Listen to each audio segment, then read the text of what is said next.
तो उस बादशाह ने कहा कि मुझे कम से कम इतनी मोहलत दे दो, मैं ये जो खजाना है मेरे पास में, ये खजाने को लोगों को तकसीम कर दूं, लोगों को खैरात कर दूं। मलकुल मौत ने उससे कहा कि अल्लाह का जब एक बार किसी के लिए फैसला आ जाता है तो उसे कोई मौका नहीं मिलता, कोई वक्त नहीं मिलता। उसी वक्त मलकुल मौत ने उस बादशाह की रूह को कब्ज कर। अजीज़ान मिल्लत इस्लामिया, अस्सलामु अलैकुम वरहमतुल्लाहि तआला वबरकातुहू। हज़रत मोहतरम, क्या आप जानते हैं ऐसा कौन सा सच है जिस सच की जो डेट है, जो तारीख़ है, हमेशा हमसे छुपाए रखी गई है, और अगर वो सच हमारे सामने आ जाए तो हम क्या करेंगे? हज़रत मोहतरम, और जानिएगा आज की वीडियो में वो 5 चीज़ों के बारे में, जिन 5 चीज़ों को 5 चीज़ों पर आक़ाए करीम ने तरजीह दी है। अगर ये तमाम जानकारी आपको चाहिए तो वीडियो में आखिर तक ज़रूर बने रहें ताकि मुकम्मल जानकारी आप लोगों तक पहुंच सके।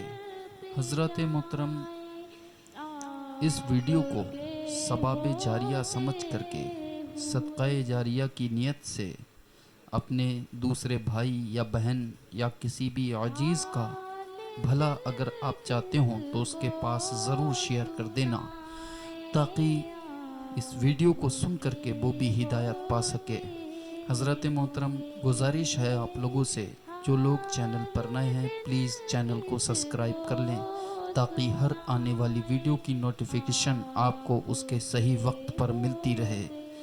और यहाँ से हर रोज़ एक न एक इस्लामिक वीडियो अपलोड की जाती है जिसमें नात, मनक़बत और इस्लामिक बातें अपलोड की जाती हैं। अगर आपको ये तमाम वीडियो चाहिए तो ज़रूर चैनल को सब्सक्राइब कर लें, और गुजारिश करूँगा आपको ज़रूर चैनल को सब्सक्राइब करें ताकि दिन की बातें हम लोगों तक पहुँचती रहें और एक न एक दिन इंशाअल्लाह अज़्ज़वजल हमारे दिल पर ये बातें असर करेंगी और हमारी ज़िंदगी में एक नया इनकलाब आ जाएगा। मुस्तफ़ा आ गए, इनकलाब आ गया, कंकरों को भी तर्ज़ खिताब आ गया। अब जो महीना आने वाला है ये यौम पैदाइश रसूल का महीना है। हज़रत मोहतरम, इस महीने के सदक़े मैं आपसे कहता हूँ प्लीज़ चैनल को सब्सक्राइब करें। ना मालूम कौन सी बात हमारे दिल पर असर कर जाए और लोगों तक शेयर करें। ना मालूम कौन सा शख्स अमल कर ले जिसकी वजह से अल्लाह तबारक व तआला हमें भी बख्श दे। मैं बयान शुरू करता हूँ।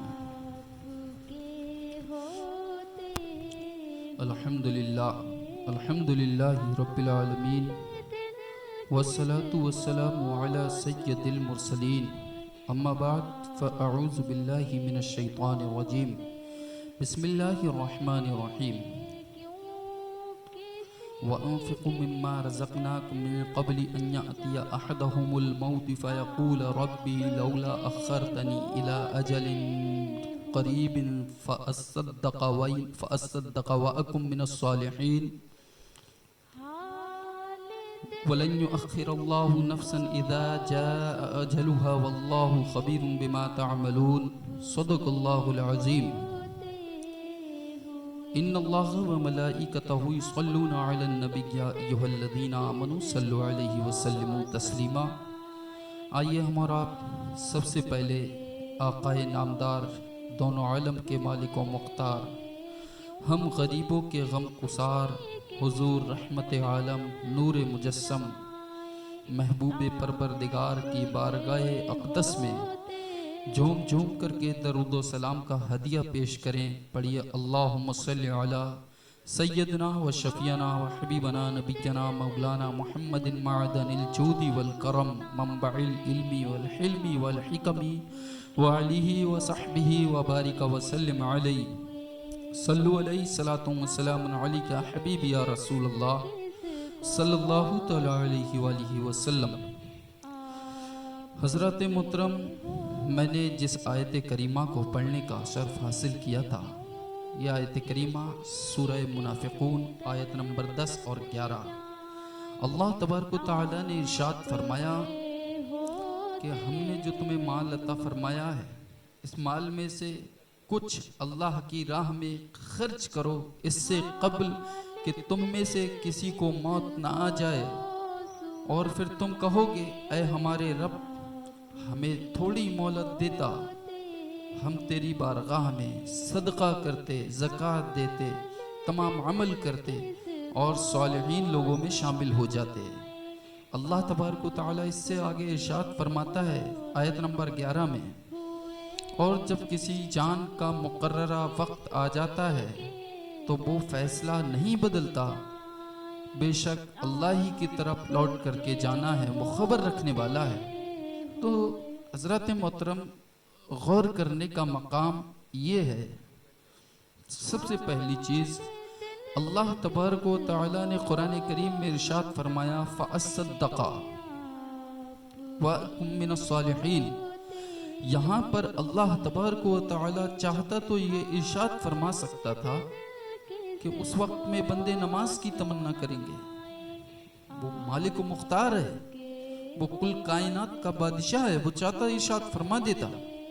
अगर वो चाहता तो इरशाद फरमाता कि लोग तमन्ना करेंगे सजदा करने की, लेकिन उसने नहीं इरशाद फरमाया। वो चाहता तो इरशाद फरमाता कि लोग तमन्ना करेंगे अपने पीरों की बारगाह में कुछ और सीखने की और अच्छी अमल करने की, लेकिन उसने इरशाद नहीं फरमाया। वो चाहता इरशाद फरमा सकता था कि लोग हज की तमन्ना करेंगे, इस चीज़ की तमन्ना करेंगे, उसकी तमन्ना करेंगे, यहाँ तक कि ज़कात भी, सारे अमल बेहतरीन है, सारे अमल को अल्लाह ने बहुत बेहतरीन इन अमल का सिला, इन अमल का बदला अता फरमाया है। लेकिन मरने वाले के लिए गौर करने का मकाम है। मरने वाले के लिए अल्लाह ने इरशाद फरमाया वो तमन्ना करेगा फ़अस्सद्दक़ा, मैं सदका देता, मैं सदका देता, वो तमन्ना करेगा। गौर करने का मकाम है। अल्लाह चाहता कुछ भी इरशाद फरमा देता, क्योंकि कलाम उसका है, उसकी मर्जी से उतारा गया है। वो चाहता यहाँ पर रद्दो बदल फरमा सकता था, यहाँ सदक़े की जगह ज़कात का भी हुक्म दे सकता था। जैसे कि अल्लाह ने कुरान करीम के अंदर पहले इरशाद फरमाया लकुम दीनुकुम वलिय दीन, तुम्हारे लिए तुम्हारा दीन बेहतर, हमारे लिए हमारा दीन बेहतर। लेकिन अल्लाह ने बाद में इरशाद फरमाया इन्न दीन इंदल्लाहिल इस्लाम, बेशक अल्लाह के नज़दीक दीन इस्लाम ही है। तो गौर करने का मकाम है। वो बादशाह है, वो वल्लाहु अला कुल्ली शैइन कदीर है। वो चाहता इरशाद फरमा देता, जो चाहता इरशाद फरमाता। लेकिन ज़कात का इरशाद, वो सदक़े का इरशाद क्यों फरमाया? क्योंकि जो मरने वाला शख्स होता है, जैसे ही उसके सामने मलकुल मौत आते हैं, वैसे ही उसके जो पर्दे होते हैं आंखों पे, वो पर्दे अल्लाह हटा देता है। और वो पर्दे हटाने के बाद जब देखता है तो देखता क्या है? चूंकि हमारे नबी सरकार दो आलम सल्लल्लाहु अलैहि वसल्लम ने इरशाद फरमाया एक शख्स गुनाहगार होगा, बहुत ही बड़ा गुनाहगार होगा, लेकिन कल बरोज़े क़यामत जब उस गुनाहगार को पेश किया जाएगा तो उसके पास में पहाड़ के बराबर बराबर नेकियां होंगी। वो कहेगा ऐ अल्लाह, मैंने तो कभी नेकी की ही नहीं थी, ये नेकियां इतनी सारी, ये इतनी सारी नेकियां मेरे खाते में। अल्लाह तबारक व तआला इरशाद फरमाएगा तूने मेरी राह में 1 रुपया सदका दिया था, मैंने उस 1 रुपए की परवरिश की, उस 1 रुपए को परवान चढ़ाता रहा, उस 1 रुपए को बढ़ाता रहा। आज कयामत के दिन तक वो तेरा 1 रुपया एक रुपया पहाड़ों के बराबर नेकियां बन गया है। गौर करने का मकाम है। वो मरने वाला शख्स देखेगा कि ये नेकियां जो हैं हमारे चंद सदक़े की वजह से ये नेकियां हो गई हैं। हजरत मोहतरम, आज अगर हम अच्छी चीजें, भाई पैसे से बढ़कर चीज नेक अमल है, मैं बड़ी जिम्मेदारी के साथ बोल रहा हूं, पैसे से बढ़कर चीज नेक अमल है, पैसे से बढ़कर चीज नेक आपके कारनामे हैं, और हदीस मुस्तफ़ा की दावत है, कुरान की दावत है, अल्लाह वालों के जिक्र की दावत है, अल्लाह की दावत है। ये पैसे से बढ़कर चीजें हैं, ये वो चीजें हैं जो आशिकों से पूछो, जो अल्लाह और उसके रसूल के इश्क में फना हो गए हैं, उनसे पूछो। पूछते हैं हजरत इब्राहीम अलैहिस्सलाम से, एक फरिश्ता आता है आसमान से। आप जंगल में बकरियां चरा रहे थे, वो फरिश्ता आकर के आवाज लगाता है अल्लाहु अकबर अल्लाहु अकबर। जैसे ही वो आवाज लगाता है तो आप चुप होकर के सुनने लगते हैं और कहते हैं मेरे दोस्त के नाम ले रहा है कोई। सुनते हैं आप, गौर करते हैं कि मेरे दोस्त का कौन नाम ले रहा है, इस जंगल में सहरा में नाम ले रहा है। वो दोबारा नहीं लेता। फिर आप उसके पास जाते हैं और कहते हैं कि भाई आपने मेरे दोस्त का नाम जिस प्यार से एक बार लिया था, दोबारा नाम ले मेरे दोस्त का, उस प्यार से नाम। वो शख्स कहता है कि एक मर्तबा मैंने अपनी मर्जी से नाम ले दिया, अब दोबारा नाम मैं तब लूंगा जब आप कुछ दोगे। तो आप इरशाद फरमाते हैं मेरी ये जितनी भी बकरियां हैं, इनकी आधी बकरियां तू ले ले। कुछ रिवायात में मिलता है कि आपकी 40,000 बकरियां थी और कुछ रिवायात में मिलता है कि लाखों में बकरियां थी आपकी। बहरहाल आप इरशाद फरमाते हैं कि आधी बकरियां तू ले ले। वो कहता है ठीक है। तो वो फरिश्ता दोबारा से आवाज लगाता है अल्लाहु अकबर अल्लाह। जब दोबारा आवाज लगाता है तो हजरत इब्राहीम अलैहिस्सलाम और ज्यादा उस इश्क में डूब जाते हैं और मस्त हो जाते हैं। उसके बाद कहते हैं कि ऐ अल्लाह वाले, ऐ अल्लाह का नाम लेने वाले, ऐ मेरे दोस्त का नाम लेने वाले, एक बार फिर से ले ले। ये बाकी की आधी जो बकरियां बची हैं, इन बकरियों को भी तू ले ले। वो कहता है ठीक है भाई, मैं ले देता हूँ। वो दोबारा नाम लेता है अल्लाहु अकबर अल्लाहु अकबर। दोबारा नाम लेने के बाद फिर हजरत इब्राहीम अलैहिस्सलाम कहते हैं कि भाई एक बार नाम और ले दो। तो कहता है कि भाई आपके पास जो कुछ था वो सब कुछ आपने मुझे दे दिया, अब आपके पास क्या है जो मैं दोबारा नाम लूं। हजरत इब्राहीम अलैहिस्सलाम इरशाद फरमाते हैं तेरे पास इतनी सारी बकरियां, इतने जानवर मैंने तुझे दे दिए, इन जानवरों को चराने के लिए किसी चरवाहे की जरूरत तो तुझे होगी ना, किसी चरवाहे की जरूरत तो होगी ना तुझे। तू एक बार नाम ले दे, मैं तेरे लिए चरवाहा बन करके तेरे साथ चलने के लिए तैयार हूं। वो दोबारा नाम लेता है। उसके बाद में आप उसकी बारगाह में उसके सामने हाजिर हो जाते हैं। इतने में वो फरिश्ता गायब हो जाता है, ये कह करके इब्राहीम जिस तरीके से आपके रब ने आपकी शान बयान की थी, आपको बिल्कुल वैसा ही पाया, बिल्कुल वैसा ही पाया। तो पता ये लगता है कि अल्लाह के जिक्र की लज्जत उसके आशिक से पूछो, फना फिल्लाह से पूछो, फना फिर रसूल से पूछो। जो अल्लाह की राह में अपने आप को फना कर देता है उससे पूछो। तो सबसे कीमती चीज क्या है? अल्लाह का जिक्र है। तो मेरे भाइयों, जब कभी तुम्हें दीन की बातें हासिल हों, मोबाइल पर हों या किसी भी तरीके से हों, उन बातों को दूसरे तलक पहुंचाएं, चूंकि ये सबाब जारिया, ये सदका जारिया है। एक तो सदका मरने वाला तमन्ना करेगा सदके की, लेकिन ये क्या है? उस सदके से भी अफजल ये सदका जारिया है, जिस सदके का सवाब आपके मरने के बाद आपकी कब्र में भी अल्लाह तबारक व तआला आपको अता फरमाता रहेगा। मेरा आज का इस मौजू पर बताने का मेन मकसद जो है वो ये है कि अल्लाह ने इरशाद फरमाया, जब किसी का वक्त आता है तो ना 1 मिनट इधर होता है ना 1 मिनट उधर होता है, उसी वक्त उसकी मौत आनी है। गौर करना चाहिए हम लोगों को। भाई कोई अपने मरने की तारीख नहीं देख करके आया है। गौर करना चाहिए हम लोगों को कि हमने उस मौत के लिए तैयारियां क्या की हैं।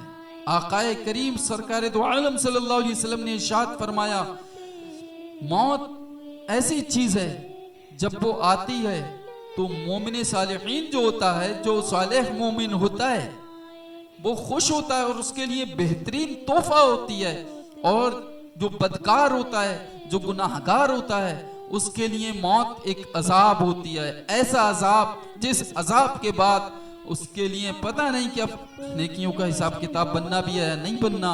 तो याद रखो मेरे भाइयों, मौत का कोई वक्त, मौत के वक्त का कोई भरोसा नहीं, कब आ जाए। आज हैं हम, अगले पल भी ना हो, इसका कोई भरोसा नहीं। इसीलिए आखिरत की तैयारी करो ताकि अल्लाह तबारक व तआला तुमसे राजी हो जाए। और मेरे भाइयों, इसी पर मेरे जहन में एक वाकया भी आता है।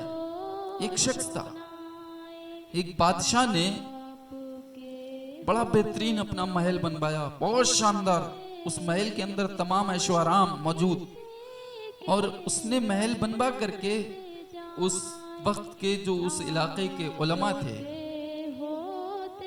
वो जिस धर्म से भी ताल्लुक रखता हो, उसके जो जानकार थे उनको दावतें दी, और रईस व कबीर लोगों को दावतें दी, और उसकी रानियां तमाम सब लोग साथ में, और बाहर पाबंदी कर दी कि कोई भी शख्स अंदर एंट्री ना मार सके।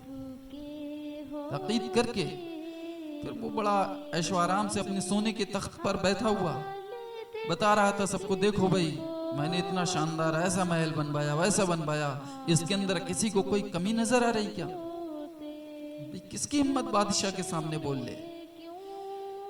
इतने में देखता क्या है कि फटे कपड़ों में बुरी हालत में एक शख्स सामने खड़ा हो गया और कहा, क्या है बादशाह, तू महल की मत सोच, तू अपनी सोच। उसने कहा कि भाई मैंने तो बड़े रईस व कबीर लोगों की दावत दी, बड़े आला तरीन लोगों की दावत दी, ये फटे कपड़ों वाला शख्स कहां से आ गया? तू कौन है भाई? उस शख्स ने कहा कि मैं वो हूं जिसे कोई नहीं रोक पाता, और जहां मैं आता हूं फिर वहां से साथ लेके ही जाता हूं वापस। जैसे इतना कहा ना, वो बादशाह समझ गया, उसका चेहरा जो है ना पीला पड़ने लगा, वो खौफ के मारे, वो समझ गया मलकुल मौत। उसने कहा कि भाई मुझे थोड़ी सी मोहलत दे दो, ताकि ये मैं तमाम खजाना जो है लोगों को तकसीम कर दूं, सबको बांट दूं, लोगों का भला कर दूं। मलकुल मौत ने कहा कि जो तेरे पास वक्त था वो पूरा हो चुका है, अब एक सेकंड न इधर होगा ना उधर होगा, तेरी रूह कब्ज कर ली जाएगी। इतना उसने 1000 मिन्नतें की, उसने यहां तक कहा कि तमाम खजाना आप भी ले लें चाहें तो, लेकिन मुझे बख्श दें अभी के लिए। लेकिन नहीं, मौत का वक्त आ गया, उसकी रूह कब्ज कर ली गई। तो बताने का मकसद मेरा ये है, चाहे कोई बादशाह हो या फकीर हो, कोई भी हो, जिसकी मौत का वक्त आ जाता है उसको मरना है। अब गौर करना चाहिए हम लोगों को। मान लो अगर अचानक में हम बाइक पर जाते हो, या किसी बाजार में मौजूद हो, कहीं अच्छी बेहतरीन जगह ऐशो आराम के साथ घूमते हो, एरोप्लेन में जाते हो, कहीं पर भी हो, और मौत का फरिश्ता अगर हमारे सामने आ जाए तो हम क्या करेंगे? उस वक्त में क्या करेंगे? अल्लाह ने तो टाइमिंग फिक्स कर दी ना, अल्लाह ने टाइम फिक्स कर दिया है। उस वक्त में क्या करेंगे? कोई मोहलत नहीं मिल सकेगी। इसलिए उस वक्त को आने से पहले उस वक्त की तैयारी करो। ये ऐसा सच है, ये ऐसा सच है जिस सच के बारे में जानते सब हैं, जिस सच पर यकीन तो सब रखते हैं, लेकिन इस सच के लिए तैयारी कोई नहीं करता। एक और बुजुर्गों ने लिखा है वाकया, एक ताजिर था बाजार में, वो कुछ खरीदो फरोख्त कर रहा था, सामान खरीद रहा था बड़े खुशी के साथ में, ये लो वो लो, कई नौकर भी थे उसके साथ में, वो सामान खरीद रहा था। मलकुल मौत उसके पास आए, आने के बाद कहा कि भाई तेरा वक्त जो है वो आ गया है, अब तेरी रूह कब्ज करनी है। उसने कहा मुझे इतना मौका दे दो, मैं ये सारा सामान घर पे रख दूं और अपने बीवी बच्चों को अपनी दौलत के बारे में नसीहत कर दूं, बता दूं कहां, वसीयत कर दूं और बता दूं कहां कहां मेरी दौलत छुपी है। मलकुल मौत ने कहा कि अल्लाह का जब एक बार फैसला आ जाता है तो वो बदलता नहीं, जो वक्त आ गया है वो बदलता कभी नहीं। ये कह करके उसकी रूह को कब्ज कर लिया। और उसी बाजार में दूसरे एक आलिम साहब थे, उन आलिम साहब के पास पहुंचे मलकुल मौत। बाअमल आलिम थे, बाअमल, या ऐसे फर्जी वाले आलिम नहीं, हम तो बहुत गुनाहगार इंसान हैं। वो बाअमल आलिम थे, उनके पास में मलकुल मौत जाते हैं। जाने के बाद कहते हैं कि भाई आपका वक्त आ गया है, अल्लाह ने आपकी रूह कब्ज करने के लिए मुझे आपके पास भेजा है। तो वो कहते हैं कि मुझे इतना मौका दे दो जो मैं वुजू करके 2 रकात नफिल नमाज पढ़ लूं और उसकी आखिरी रकात के सजदे में मेरी रूह को कब्ज कर लेना। तो मलकुल मौत उनसे इरशाद फरमाते हैं कि इतना मौका तो अल्लाह ने पहले ही दे करके भेजा है आपके बारे में, इतना मौका पहले ही दे करके भेजा है। अब गौर करने का मकाम यह है कि उन आलिम साहब को इतना मौका कैसे मिल गया और उस शख्स को, उस ताजिर को मौका क्यों नहीं मिला। तो पता ये लगेगा कि जब बंदा नेक अमल करता है, जब बंदा अल्लाह की रिजा वाले काम करता है, जब बंदा सदका खैरात देता है, जब बंदा अल्लाह और उसके रसूल को राजी रखता है, तो अल्लाह तबारक व तआला उसकी उम्र में ऐसी बरकत अता फरमाता है, ऐसी बरकत अता फरमाता है कि उसकी मौत भी सजदे की हालत में उसे अता फरमाता है। अब कुछ लोग इस पर भी, क्योंकि आज के टाइम में खुराफाती बहुत ज्यादा पैदा हो गए, तो कुछ इस पर भी ये एतराज उठा सकते हैं कि अल्लाह का जो फैसला है वो बदलता नहीं। तो मेरे भाइयों याद रखना, अल्लाह हर चाहत पर कादिर है, वल्लाहु अला कुल्ली शैइन कदीर।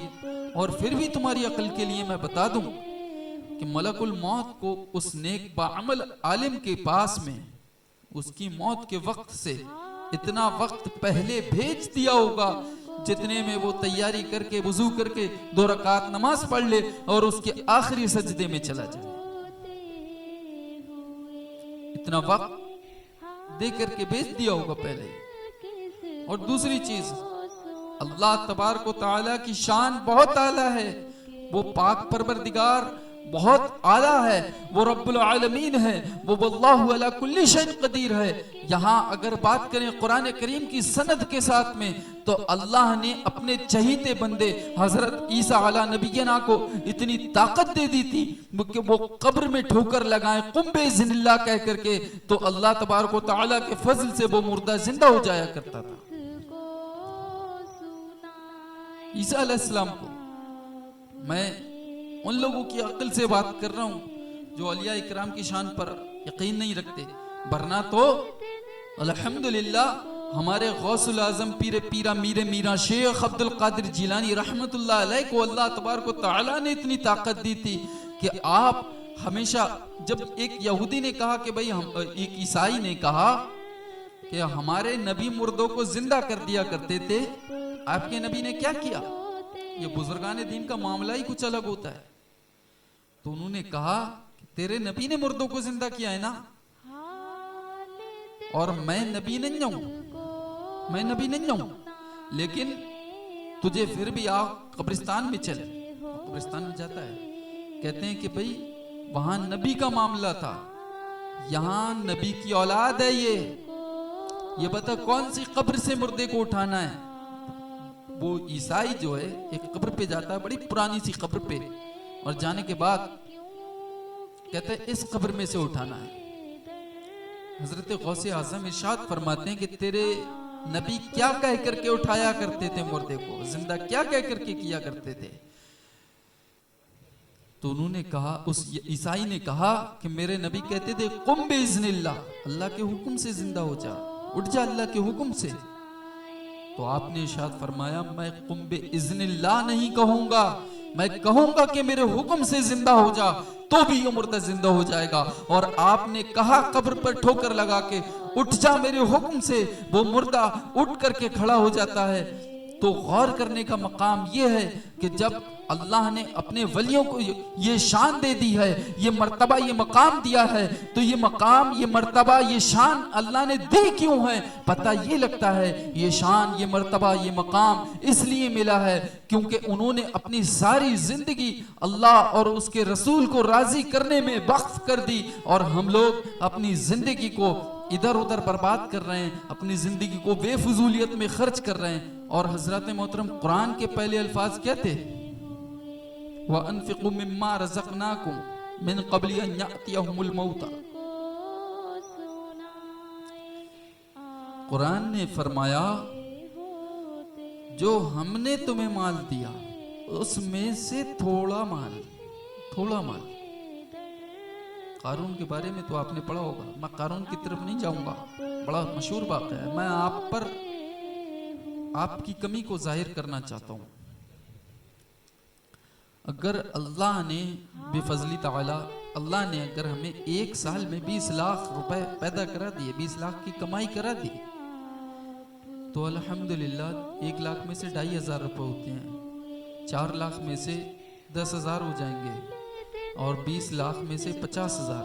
अगर भाई 20 लाख रुपए अल्लाह ने एक साल में हमें पैदा करा दिए, तो उसमें से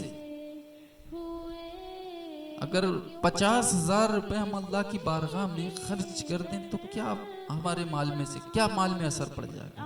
कुछ भी असर नहीं पड़ेगा। वो माल भी तुम्हारे लिए हलाल हो जाएगा। हम लोग 1-1, 1.5 लाख रुपए के फोन तो ले आते हैं, 2-2, 3-3 लाख रुपए की गाड़ी तो ले आते हैं, 20 लाख रुपए की गाड़ियां ले आते हैं अपने ऐशो आराम के लिए, हजारों रुपए लाखों रुपए खर्च कर रहे हैं। लेकिन अल्लाह की रिजा के लिए क्या तुम्हारे पास में 100 रुपए में से 2.5 रुपए नहीं? 2.5 रुपए भी नहीं। इसीलिए मेरे भाइयों, मौत का कोई भरोसा नहीं। तुम्हारे माल पर दूसरे लोग ऐश करें, इससे पहले अपने माल को हलाल कर जाओ, अल्लाह की बारगाह में खर्च कर जाओ, ताकि मौत के वक्त तुम्हें ये एहसास ना हो और तुम्हें ये कहना ना पड़े अल्लाह थोड़ी मोहलत हमें और देता ताकि हम तेरी बारगाह में सदका करते। हजरत मोहतरम, इसीलिए पैसों से सदका, इल्म से सदका और ये अच्छी अच्छी तकरीरें एक दूसरे के पास भेजने के तरीके से सदका, मस्जिद मदरसों में पैसे लगाने से सदका, खुसूसन तलबाओं के साथ में रहम किया करा करो। इनको जिस चीज़ की ज़रूरत हो वो चीज़ को मुहैया कराया करा करो, चूँकि ये सदका ऐसा है, कल ये जब आलिम बन कर के चमकेंगे, अल्हम्दुलिल्लाह, जब जब ये कुरान पाक की तिलावत करेंगे, जब जब ये दीन की खिदमत के लिए लोगों को समझाएंगे, अल्लाह तबारक व तआला उसका सवाब तुम्हारी कब्रों में भी तुम्हें अता फरमाता रहेगा। मौला मेरे बोलने में जो गलतियाँ हुई हों, जो खामियाँ हुई हों, उन्हें अपनी रहमतों से माफ़ अता फरमा और इन तमाम चीज़ों को सबसे पहले तमाम चीज़ों पर मुझे अमल करने की तौफीक अता फरमा और तमाम उम्मत मुहम्मदिया को अमल करने की तौफीक अता फरमा। मौला तेरी बारगाह में दुआ है, मौत के वक्त की मायूसी से हर एक मुसलमान को बचा और सारे मुसलमान को तोहफे वाली मौत अता फरमा। अस्तगफिरुल्लाह रब्बी मिन कुल्लि ज़ंबि व अतूबु इलैहि व आखिरु दावाना अनिल हम्दुलिल्लाहि रब्बिल आलमीन। अस्सलामु अलैकुम। और हज़रात मोहतरम, मैं उन बातों को बताना भूल गया था, वो दोबारा से मैं आपको बता देता हूँ। अल्लाह के रसूल सल्लल्लाहु अलैहि वसल्लम ने इरशाद फरमाया, तुम्हारे लिए बेहतर है जवानी बुढ़ापा आने से पहले, और तुम्हारे लिए बेहतर है शिफायाबी सेहतमंदी बीमारी आने से पहले, और तुम्हारे लिए बेहतर है अमीरी गनीमत तंगदस्ती और मुफलिसी आने से पहले, और तुम्हारे लिए बेहतर है जिंदगी मौत को आने से पहले। हजरत मोहतरम, इन तमाम चीज़ों को, ये हुज़ूर करीम सल्लल्लाहु अलैहि वसल्लम की हदीस पाक है, इन तमाम चीज़ों को गौर करें, इन तमाम चीज़ों पर, और इन तमाम चीज़ों को अपने जहन में फिक्स कर लें और इन पर अमल करने की कोशिश करें। इंशाअल्लाह अज़्ज़ व जल अल्लाह तबारक व तआला हम पर रहम फरमाएगा। अस्तगफिरुल्लाह रब्बी मिन कुल्लि ज़ंबि व अतूबु इलैहि व आखिरु दावाना अनिल हम्दुलिल्लाहि रब्बिल आलमीन। अस्सलामु अलैकुम।